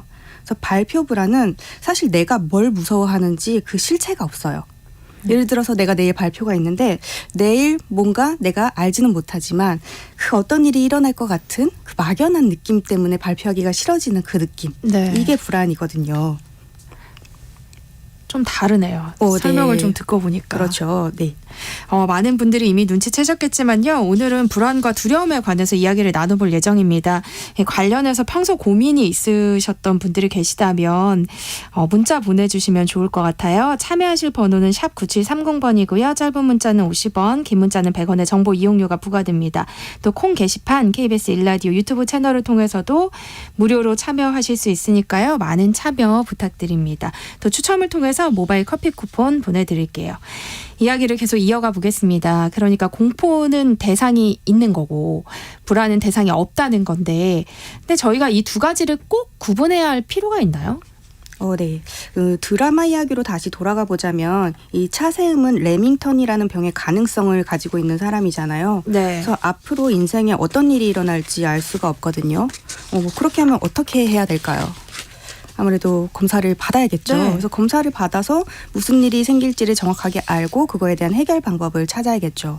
물론 드라마에서는 아직 치료법이 없다라는 설정으로 나오기는 하지만 명확하게 내가 병에 걸렸는지 아닌지를 알아야지 네. 대처할 방식을 찾을 수 있거든요. 꼭 치료가 아니더라도 내가 어떻게 살아야 될 것인가 네. 이거를 생각해 볼 수가 있는데 지금은 병이 걸렸는지 아닌지 몰라요. 그리고 안 걸릴 가능성이 50%나 되기 때문에 사실은 검사를 해보는 게 맞습니다. 근데 불안하니까 이 현실을 외면해버리는 거다라고 볼 수가 있는데요. 차세음은 천재지휘자니까 극 중에서 오케스트라에 굉장히 집중하면서 병에 대한 생각을 아예 하지 않는 외면하는 그런 모습들을 네. 잘 보여주려고 합니다. 근데 문제는 현실에서 불안을 외면한다고 해서 불안이 사라지지는 않는다는 거죠. 그래서 실제로 차세음은 병을 의식하지 않는 것처럼 생활하지만 레밍턴 증세와 비슷한 증상을 마주할 때마다 엄청나게 힘들어하거든요. 예를 들어서 이제 연습을 하고 있는데 갑자기 오케스트라 연습실에 엄마가 나타난 거예요. 엄마는 병원에 계셔야 되잖아요. 네. 그러니까 이제 차세음이 딱 보고 이제 깜짝 놀란 거죠. 네. 그래서 없어야 될 엄마가 이제 눈앞에 보이니까 드디어 환각이 시작되었다. 나한테도 병이 이제 발병이 되었다라고 생각을 한 거죠. 네. 그래서 얼마나 무섭겠어요. 근데 알고 보니까 진짜 엄마가 온 거였어요. 네, 그냥 남편이 모시고 온 거죠. 또 한 번은 공연 연습을 하고 있는데 얼굴에 물이 똑똑 떨어지는 그런 느낌이 갑자기 나는 거예요. 그래서 이걸 보니까 또 차세음은 나에게도 어떤 발병의 전조 증상이 나타나고 있다. 그러면서 굉장히 불안해하거든요. 두려워하는데 알고 봤더니 그냥 스프링클러가 고장나서 천장에서 물이 떨어지고 있었던 거예요. 네. 그러니까 이렇게 작은 상황 하나하나에 민감하게 반응을 하다 보니까 일상생활 자체가 안 되겠죠. 그래서 불안을 이제 외면한다고 해서 그게 사라지는 게 아니라 보이지 않는다고 해도 계속 일상생활을 방해한다라고 볼 수가 있습니다. 그러면 어떻게 해야 할까요? 네. 이런 상황에서는 불안과 두려움을 구분해야 한다라고 말씀을 드렸잖아요. 이때 불안을 두려움으로 바꾸면 되는데요. 왜냐하면 두려움에는 보통 해결 방법이 있거든요. 예를 들어서 우리 발표 불안을 생각해 본다면 내가 사람들 앞에 나가서 내 이야기를 하려고만 하면 뭔지 모르겠지만 기분이 좀 안 좋고 좀 심란하고 그런 분들은 이게 불안 때문이거든요. 네. 근데 불안에는 실체가 없다라고 말씀을 드렸잖아요. 그래서 이때는 답을 찾아야겠죠. 사실 불안에는 답이 없어요. 그러다 보니까 계속 그 상태에 매몰되게 되고 대처를 못하다 보니까 감정이 더 안 좋아지고 이 불안이 심해지면 우울도 오고 그리고 공격적으로 변하기도 하거든요. 그래서 그럴 때는 어떻게 하면 좋느냐. 이때는 불안을 두려움으로 끌고 오는 거예요. 그래서 내가 구체적으로 어떤 걱정을 하는 걸까. 예를 들어서 발표할 때 발음을 틀릴 수도 있다라는 두려움이 있을 수 있겠죠. 또 내용을 까먹을 수도 있겠다는 공포, 손을 막 바들바들 떨어가지고 그걸 누가 볼까 봐 그거에 대한 부끄러움에 대한 공포가 있을 수도 있고 시간을 너무 빨리 해가지고 막 시간을 초과하거나 아니면 빨리 끝날 수도 있겠다라는 그런 공포도 있을 수 있잖아요. 사실 이런 것들은 다 구체적인 걱정이거든요. 그래서 구체적이라는 건 해결 방법이 있다라는 뜻이에요. 그래서 내가 만약에 발표를 틀리는 거에 대해서 발음이 틀리는 거에 대해서 걱정을 한다면 연습을 많이 하면 되겠죠. 그래서 많이 아마 해보셨을 것 같은데 뭐 예를 들어서 볼펜 입에다 물고 대본을 한 20번씩 읽는다든지 이런 것들로 연습을 통해서 두려움을 또 낮출 수도 있고요. 만약에 내용을 까먹을 것 같으면 대본을 더 많이 철저하게 암기할 수 있고요. 만약에 사람들이 막 뒤에서 쑥덕거리거나 아니면 내가 발표하고 있는데 고개를 갸우뚱거리면서 내 이야기에 동의하지 못하는 그런 반응을 보이면 어떡하지? 이런 거에 대한 두려움이 있을 수도 있거든요. 그런 것들에 대해서 대처를 해놓는 거죠. 예를 들어서 내가 발표를 하고 있는데 어떤 사람이 조금 협조적이지 않는 태도를 보인다. 그때는 그쪽을 보지 않고 내가 시계를 보겠다라든지 눈을 돌리겠다. 이런 대처 방안을 생각을 해놓는 거예요. 그렇게 하다 보면 두려움이 완전히 사라지지는 않지만 많이 낮아진다라고 볼 수가 있습니다. 네. 그런데 공포가 모든 공포가 다 해결 방법이 있는 건 아니잖아요. 그렇죠. 이 해결 방법이 없을 수도 있고 또는 해결하기가 굉장히 쉽지 않은 그런 케이스도 있을 수 있거든요. 예를 들어서 어린 시절에 개한테 물려서 개 공포증이 생겼다 이럴 수 있잖아요. 사실 이런 너무 큰 트라우마 같은 경우에는 극복이 어려울 수 있거든요. 그럴 때는 공포를 극복하기보다는 차라리 개를 보면 도망치거나 아니면 평소에 자주 개가 돌아다니는 그런 길 있잖아요. 네. 그런 데를 가지 않거나 이렇게 마주할 상황 자체를 피하는 것도 하나의 방법이 될 수가 있습니다. 아니면 나는 개를 너무 무서워해 이렇게 주변에 동네방네 소문을 내는 거예요. 그러면 같이 다니는 사람들이 개가 있을 때마다 내가 개를 너무 무서워하는 걸 아니까 방어해 주기도 하겠죠. 그래서 극단적으로 보일 수도 있겠는데 이 공포에 대해서 정말 방법이 없을 때는 도망치는 것도 하나의 방법이라고 볼 수가 있는데요. 그래서 굳이 내가 필요하지 않다면 공포를 마주하고 극복하기보다는 피할 수 있다면 피하는 것도 하나의 방법이 될 수 있겠죠. 또 제가 이제 공포증에 대해서 공부를 하다 보면 별별 특이한 종류의 공포증이 많은데 아는 어떤 사람은 달걀 공포증이 있거든요. 혹시 아시나요? 달걀을 보면 불안하고 그런 거예요? 네. 정확하게 말하면 달걀을 깨지를 못하는 그런 공포증이에요. 네. 왜냐하면 자기가 달걀을 딱 깼을 때 거기서 이제 그 알이 아니라 병아리가 나올까 봐 그래서 이분은 이제 뭔가 유정란에서 이제 병아리로 부화되는 어떤 그 중간에서 그걸 한번 본 적이 있는데 네. 그게 좀 충격적으로 다가왔었나 봐요. 그래서 이제 자기가 달걀을 꼈을 때 병아리가 나올까 봐 그게 너무 무서워가지고 평생 살면서 이 달걀을 한 번도 깨본 적이 없다고 해요.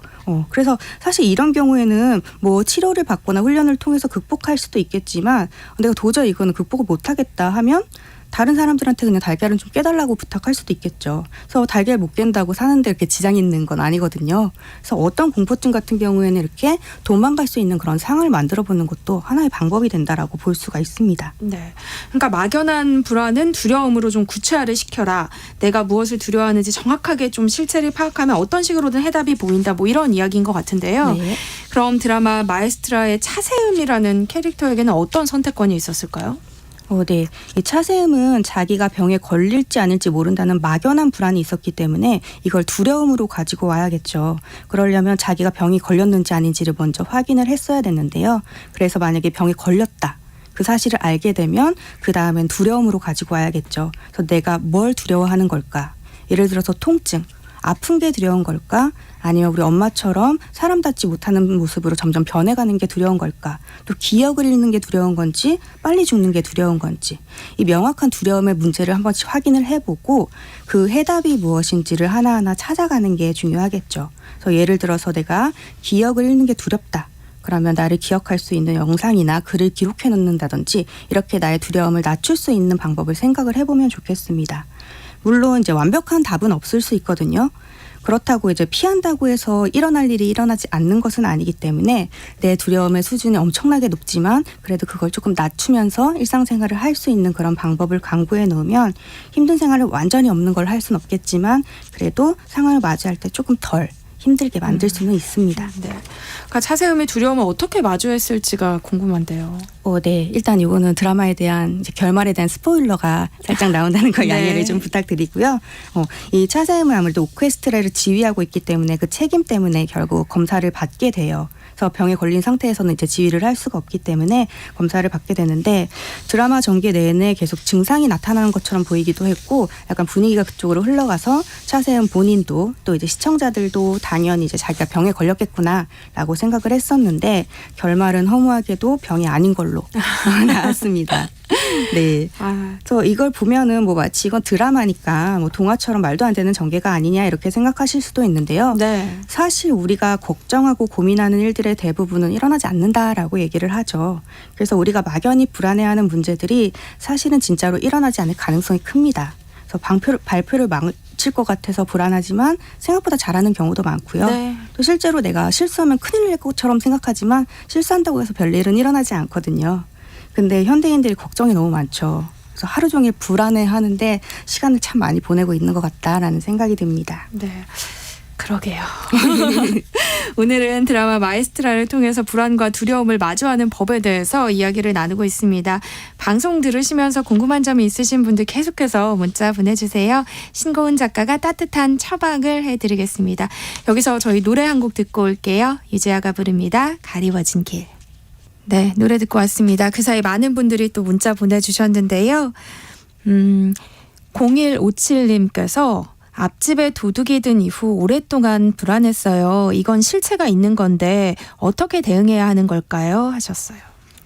네. 진짜 불안할 것 같은데 너무 가까운 데서 이제 안 좋은 일이 일어났을 때 그거는 네. 정말 눈으로 볼 수 있는 구체적인 상황에 대해서 이제 경험을 한 거기 때문에 불안이라기보다는 약간 공포에 가깝다라고 볼 수가 있죠. 네. 그래서 사실은 이거는 내가 통제할 수 있는 그런 문제가 아니잖아요. 도둑이 들어올지 안 들어올지. 이때는 내가 이 공포를 해결할 수 있는 정말 구체적인 대안들을 찾아보는 게 좋거든요.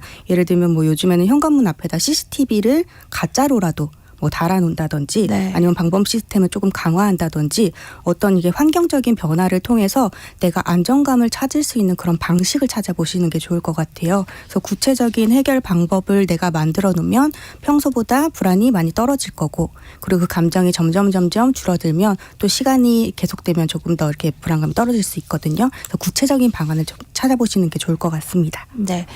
2112님, 오늘 방송은 꼭 저에게 하는 말 같네요. 명절을 앞두고 얼마 전부터 불면증에 시달리고 있습니다. 가슴이 두근두근거리고 집을 서성이다 하루를 보내는데요. 이럴 땐 어떻게 해야 할까요? 하셨어요.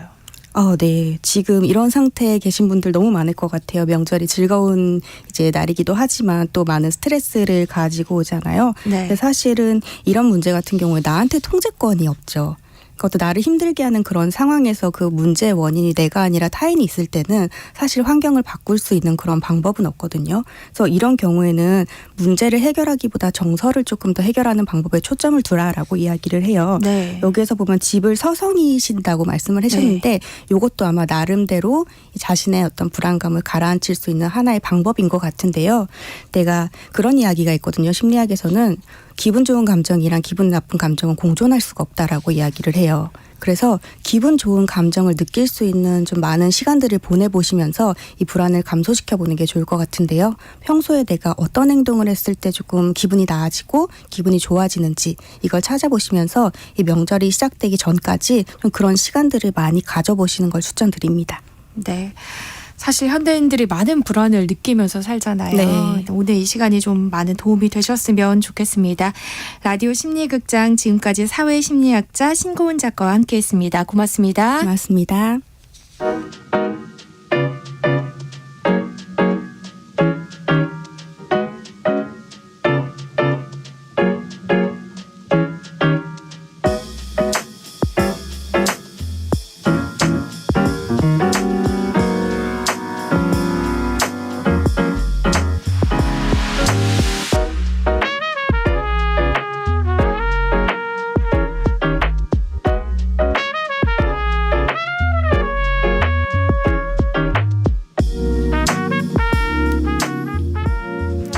나른한 오후 커피 한 잔에 담긴 향긋한 역사를 풀어드립니다. 커피로 맛보는 역사, 커피 인문학자 이길상 교수님과 함께합니다. 안녕하세요. 안녕하세요. 네, 지난 시간에 우리나라에 커피라는 음료가 언제 들어왔는지 또 아주 재밌게 얘기를 해주셨습니다. 오늘은 우리나라 커피 역사 속의 최초의 이야기들 몇 가지를 해주신다고요? 네네. 우리나라에 처음 커피가 들어와서 마신 그 프랑스 사람 베르네 신부 이야기를 지난 시간에 했는데 네. 그런데 생각해 보면 자신이 커피를 좋아한다고 해서 힘겹게 밀입국하는 그 신부님들에게 커피를 가져오라고 할 수가 있었을까? 네. 특히 당시 베르네 신부가 주문해서 받은 커피 40파운드는 18kg이 조금 넘는 양이거든요. 성인 혼자 들기가 쉽지 않은 양인데 이것을 마카오에서 조선으로 밀입국하는 신부님들이 가져오도록 했습니다. 정말 필요하지 않은 물건이었으면 그러기가 어려웠을 겁니다. 당시 베르네 신부가 마카오에 주문한 물건들은 거의 커피와 설탕을 제외하고는 천주교에서 미사나 세례 집전에 사용되는 물건들이었습니다. 따라서 우리가 굉장히 자연스럽게 생각할 수 있는 것이 당시에 커피와 설탕이 천주교 선교 활동에 도움이 되었을 것이라는 점이죠. 적어도 베르네 신부나 커피를 보낸 마카오의 파리 외방정교의 신부님들이 그렇게 생각했다는 겁니다. 아마도 만주에서 조선으로 입국할 때 커피 마니아였던 그 베르네 신부가 현지에서 사용하던 커피 원두를 조금 가져왔을 가능성이 굉장히 높습니다. 이것을 주변 조선인들에게 마시게 했더니 조선인들이 좋아하는 것을 경험했을 수도 있죠. 조선인들에게 커피를 주면 선교 효과가 있다는 것을 확신했던 게 거의 분명합니다. 그렇지 않으면 그 무거운 커피와 설탕을 주문했을 리가 없습니다. 근데 지금에야 뭐 우리가 커피를 즐겨 마시지만요. 그렇게 쓴 커피가 조선 사람들에게도 인기가 있었을까 싶은데요. 예, 굉장히 신기한 것 중 하나는 커피를 처음 마셔보았을 때 이 동아시아의 중국, 일본 그리고 조선 사람들의 반응이 좀 달랐다는 사실이거든요. 네. 중국, 일본, 조선 세 나라 중에서 어느 나라 사람이 커피를 가장 처음에 부담 없이 잘 마셨을까요? 왠지 그렇게 물어보시는 거 보니까 조선 사람인가요? 예, 맞습니다. 신기하게도 일본이나 중국 사람들은 커피를 처음 마셔봤을 때 대부분 그 느낌을 기록으로 남겼습니다. 네. 왜냐하면 굉장히 낯설고 이상했거든요. 그리고 대부분 그 느낌을 부정적으로 표현을 했습니다. 뭐 맛이 거북하다, 역겹다, 쓰기만 하다, 무슨 맛인지 모르겠다 이런 느낌을 기록으로 남겼습니다. 그런데 네. 우리나라 사람들은 이런 기록을 거의 남기지 않았습니다. 왜냐하면 조선 사람들의 입맛에는 전혀 이상하지 않았거든요. 커피 맛이. 예, 당시 그러니까 1860년대 서양 사람들이 커피를 마시던 그 방식으로 커피를 만들어서 마셔보면 조선 사람들의 반응을 충분히 우리가 이해할 수 있습니다. 그러니까 조선 사람들의 입맛에 이상하지 않았던 이유가 그 커피를 만들어 마셨던 그 방식에 있다는 말씀이잖아요. 네네네. 당시에 커피 만드는 방식은 사실 단순했습니다. 커피 가루와 물을 주전자나 냄비에 넣고 끓이는 거죠. 중요한 것은 커피 한 잔을 만들 때 사용하는 커피 원두 양입니다. 1860년대에는 굉장히 적었어요. 서양 사람들이 커피 한 잔을 만들 때 원두를 4 내지 5g 정도를 당시에 사용을 했는데요. 커피를 진하게 마셨다고 하던 베토벤 아시잖아요. 이분이 항상 원두 60알을 세어서 꼼꼼하게 완벽하게 60알 세어서 커피를 한 잔 만들어 마셨다는 기록이 남아있거든요. 이 60알이라고 하는 건 불과 한 7, 8g 정도밖에 되지 않습니다. 네. 진하게 마신 건데도 4, 5g 정도 원두로 커피를 내려서 마셔보면 완벽한 숭늉입니다. 네. 제대로 된 숭늉의 쓴맛과 아주 비슷합니다.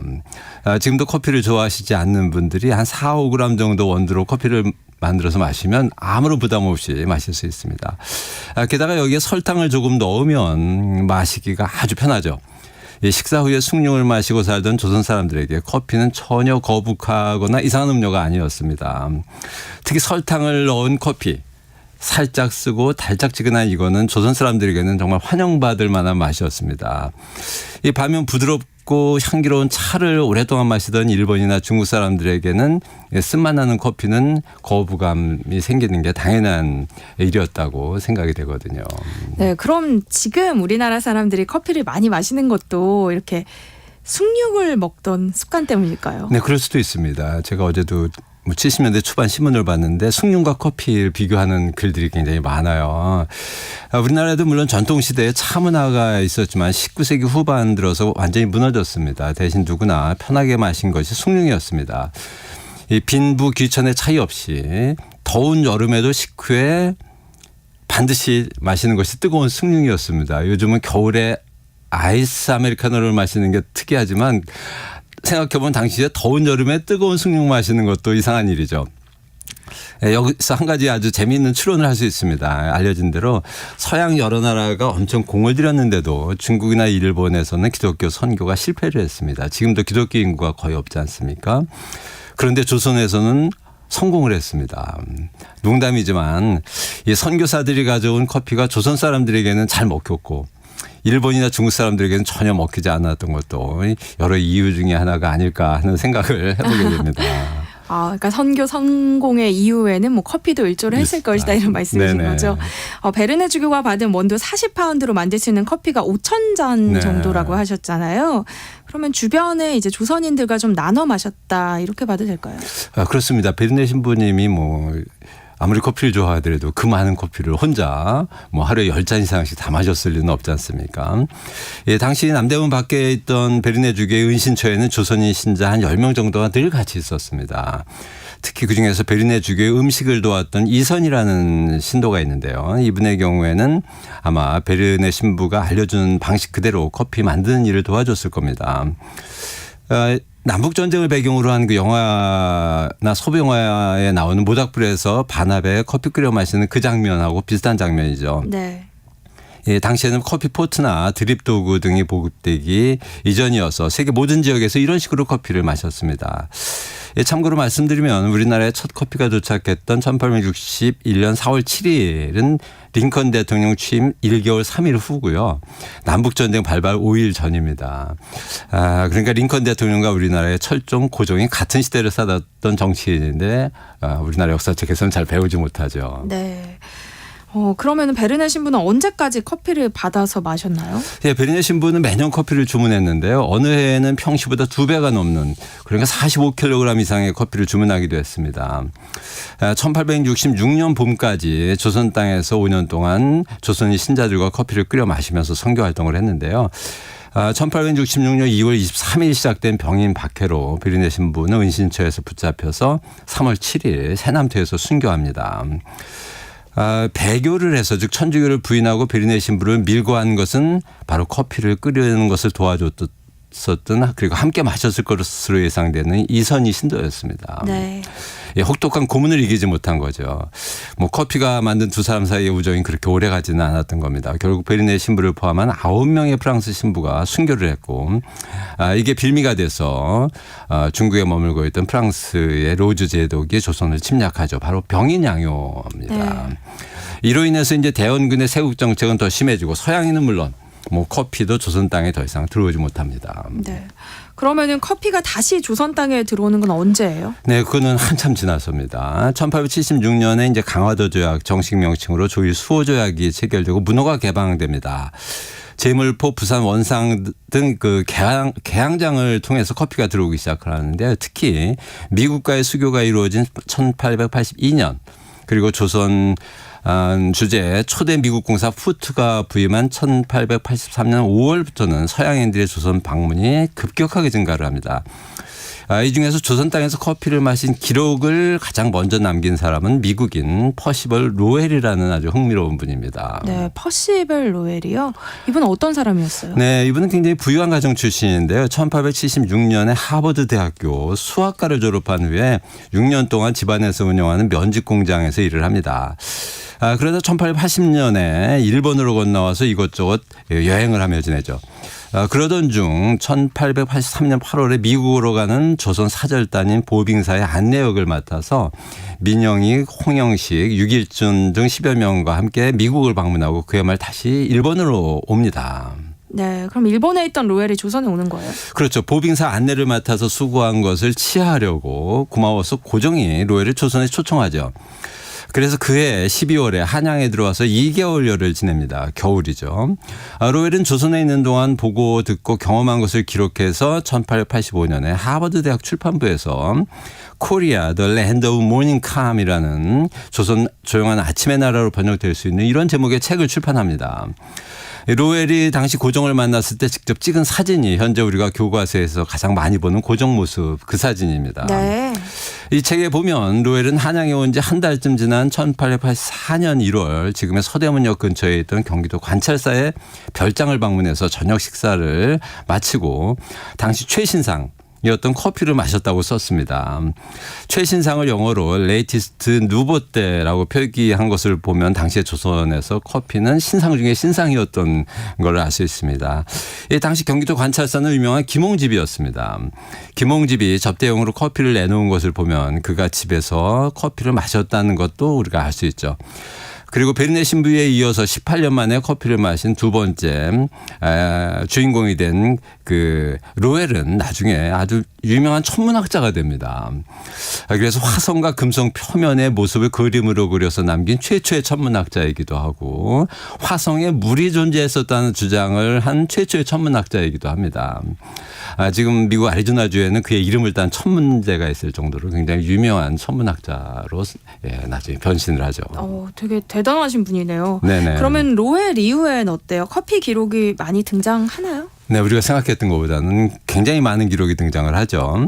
84년 3월에 조선 주재 영국 부영사로 온 그 윌리엄 칼슨은 4월에 제물포를 통해서 서울에 도착하는데 서울에서 그를 재워준 사람은 밀렌도르프라는 교과서에 나오는 사람입니다. 독일인 밀렌도르프는 청나라 북양대신이었던 이홍장의 추천으로 조선 정부의 외무협판, 당시 외무부 차관입니다. 겸 해관 총세무사, 즉 관세청장과 같은 직을 맡고 있던 인물이죠.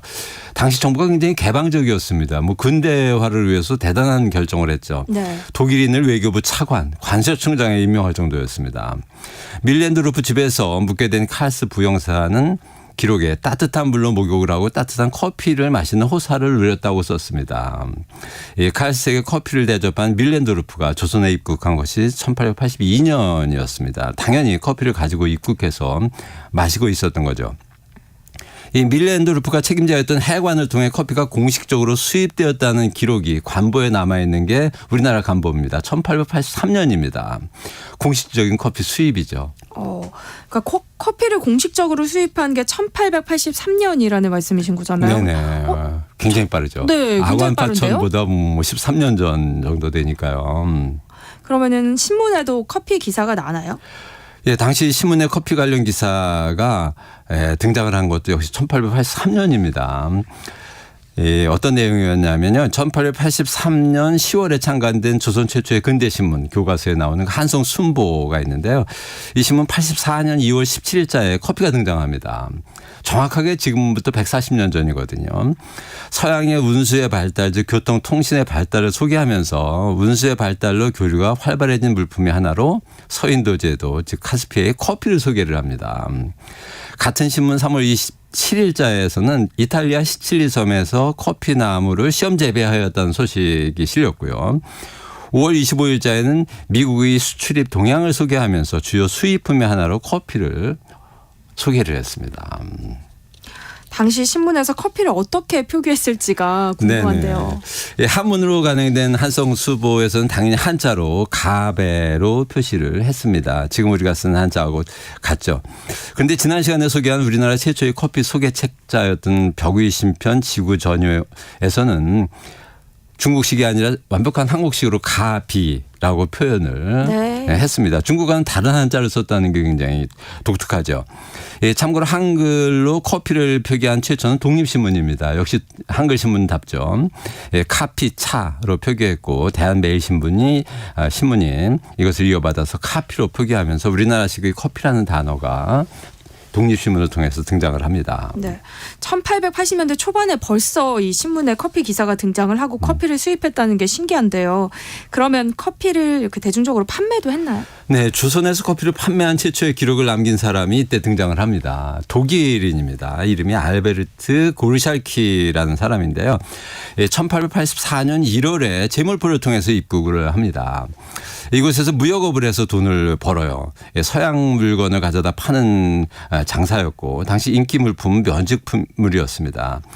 고르샬키는 더 큰 돈을 벌기 위해서 먼저 와 있던 독일인 친구로부터 뽕나무 농장을 매입해서 1892년까지 경영을 해요. 견직물, 옷감을 직접 생산해서 판매까지 한 거죠. 이 지방이었던 제물포에서 돈을 벌면 어떤 생각을 했을까요?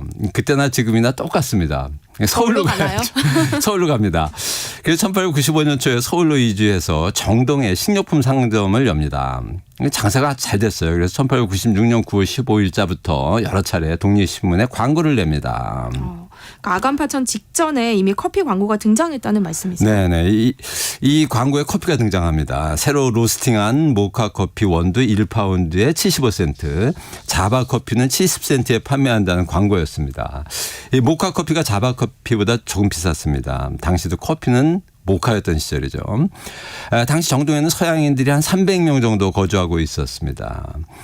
고르샬키는 1897년 3월 20일자 독립신문에 커피와 함께 미국산 밀가루로 만든 빵을 파는 베이커리 카페 개념의 장사를 한다는 광고를 또 합니다. 빵은 파운드당 8센트였습니다. 그러니까 독일식으로 베이커리에서 커피를 파는 방식이었죠. 요즘 유행하는 베이커리 카페가 이때 시작이 됐습니다. 이렇게 해서 고르샬키는 돈을 꽤 벌었습니다. 그럼 또 어떤 생각이 날까요? 그때나 지금이나 비슷합니다. 건물주가 됩니다. 당시 공사관 거리와 가구점 거리가 만나는 사거리, 지금의 그 정동에 있는 미국 대사관 관저 북쪽이 번화가였는데 이곳에 건물을 지어서 건물주가 됩니다. 임대를 목적으로 한 건물이었고 독립신문에 광고를 실었습니다. 조선에서 돈을 많이 번 고르샬키는 그런데 더 욕심을 내서 1911년에 제물포에 펜션까지 지어서 운영을 하죠. 네. 서울과 펜션이 있던 제물포를 오가며 사업을 하다가 결국 병을 얻었어요. 1917년에 병사합니다. 이 큰 유산을 물려받은 부인 이다 고르샬키는 유산을 정리해서 독일로 갑니다. 그리고 가자마자 재혼을 합니다. 재미있게도 재혼 상대는 요하네스 볼얀이라는 사람. 사람이었는데요. 정동에 있던 독일어 학교 교장을 지내다 귀국한 사람입니다. 네. 그러니까 남편이 재물포에 펜션 사업을 하러 가 있는 시간이 꽤 길었던 게 문제였던 것 같습니다. 정동 거주 독일인이 많지는 않았으니까 이때 이다와 요하네스가 정동 덕수궁 돌담길을 함께 걸었을 것으로 짐작이 되거든요. 네. 당시 덕수궁 돌담길을 부르는 이름이 랑데비거리였었습니다. 정동에서 맺어진 인연이 독일에서의 재혼으로 이어진 겁니다. 혹시 당시에 조선 사람도 커피 장사를 한 기록이 있을까요? 예, 생각보다는 굉장히 빨리 조선 사람도 커피 장사를 했고 광고까지 실었습니다. 1899년 8월 31일자 독립신문에 조선인 윤영주라는 사람이 홍릉역에 다과점 영어로 리프레시먼트 룸을 열었다는 광고를 실었습니다. 홍릉은 그해 5월에 개통한 전차의 종점이 있던 곳이거든요. 왜냐하면 명성 황후의 능이 홍릉이에요. 네. 고종의 능 행차를 편하게 하려고 전차의 종점을 여기로 했는데 고종은 실제로 전차를 거의 이용하지는 않았습니다. 이렇게 문을 연 다과점에서 커피, 코코아 등을 제공한다고 광고를 했습니다. 조선인이 최초로 커피를 판 업소 역시 그런데 베이커리 카페였죠. 광고에 외국인들은 우대한다고 쓴 것을 보면 주 고객은 내국인이었던 것으로 보입니다. 비슷한 시기인 1900년 11월 24일, 26일, 27일자 황성신문에는 청양관이라는 가피차 파는 집 광고가 또 실립니다. 청양관은 지금의 광화문에 있었는데 이름으로 봐서는 중국 음식점이었을 것 같은데 정확한 정보는 알려져 있지 않습니다. 네. 커피를 통해서 또 우리의 역사를 배우는 흥미로운 시간이었습니다. 자, 커피로 맛보는 역사 지금까지 커피 인류학자 이길상 교수님과 함께했습니다. 고맙습니다. 네, 수고하셨습니다. 감사합니다. 네, 세상의 모든 정보 오늘 여기서 마무리하겠습니다. 모바일 쿠폰 당첨자는요, 홈페이지 공지사항에서 확인하실 수 있습니다. 행복한 오후 이어가시고요. 저는 내일 다시 찾아뵙겠습니다. 지금까지 아나운서 전주리였습니다. 고맙습니다.